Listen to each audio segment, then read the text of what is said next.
एक छोटा सा गांव था, नाम था सुखपुर। गांव सुंदर था, लेकिन इस साल गर्मी कुछ ज्यादा ही बढ़ गई थी। ना तो हवा चलती थी, ना पेड़ों का साया मिलता था। सब गांव वाले गर्मी से परेशान थे। लेकिन एक लड़का था, हरी।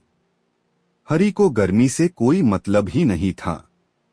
सुबह सुबह उठता, अपना फाटा पुराना गमछा लेकर जंगल में लकड़ी चुगने चला जाता। एक दिन जब सूरज ने आग उगलनी शुरू की थी और लोग चैट पे छतरी लेकर बैठे थे, तब गांव वेल बोले, आर हरी भाई, इतनी गर्मी में भी जंगल का काम करने जा रहे हो? हरी ने मुस्कुरा के कहा, काम तो काम है भाई। गर्मी हो या सर्दी, करना तो पड़ता ही है।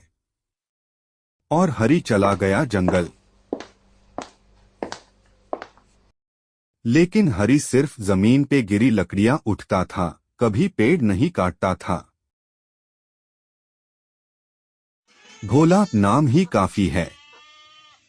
जैसा नाम वैसा काम। बहुत ही भोला भला, लेकिन थोड़ा बुर्बक भी। उसके दिमाग में एक विचित्र ख्याल चला, हरी हर दिन जंगल जाता है, काम करता है, मतलब जंगल में तो ठंड होगी, हवा भी ठंडी होगी, तभी तो हरी को गर्मी लगती ही नहीं। अगले दिन भोला भी हरी के पीछे पीछे जंगल पहुंच गया।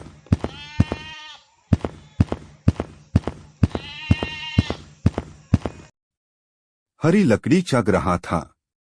भोला ने देखा और सोचा, जमीन की लकड़ी चुगने से क्या मिलेगा, मैं तो पेड़ ही काट लेता हूँ। और भोला ने धड़ धड़ करके पेड़ काटने शुरू कर दिए। उसने लकड़ी बाजार में बेचनी शुरू कर दी। तभी एक दिन आसमां से एक तेज रोशनी चमकी और एक भगवान प्रकट हो गए। भगवान बोले, भोला, तुम ये क्या कर रहे हो? जंगल क्यों काट रहे हो?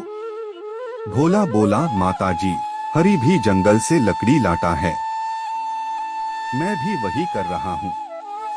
भगवान बोली, आरी मूर्ख, हरी कभी पेड़ नहीं काटता, वहां तो गिरी हुई लकड़ियां उठता है। तुम तो जंगल की जान ही ले रहे हो। तभी हरी भी वहां आ गया। उसने भगवान को प्रणाम किया। हरी बोला, माताजी, हमारे गांव में गर्मी बहुत बढ़ गई है, लोग परेशान हैं, इसीलिए भोला भी शायद ये सब कर रहा है। भगवान मुस्कुराई और बोली, बेटा, अगर तुम लोग पेड़ काटोगे तो गर्मी और बढ़ेगी। गांव वाले पौधा लगाए, तभी कुछ सुधार होगा। और एफआईआर शुरू हुई एक नई का।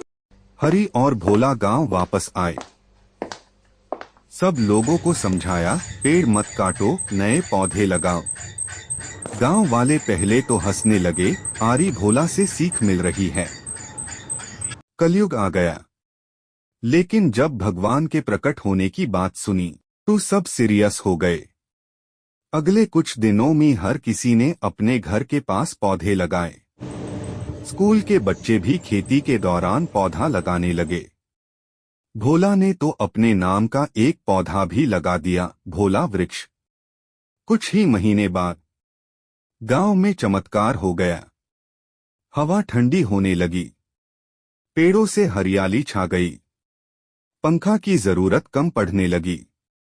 गांव एकदम ताजा और सुखद हो गया।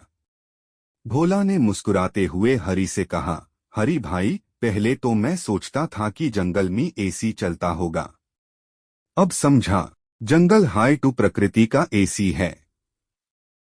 हरी बोला, और तुमने टूअस एसी का रिमोट तोड़ दिया था।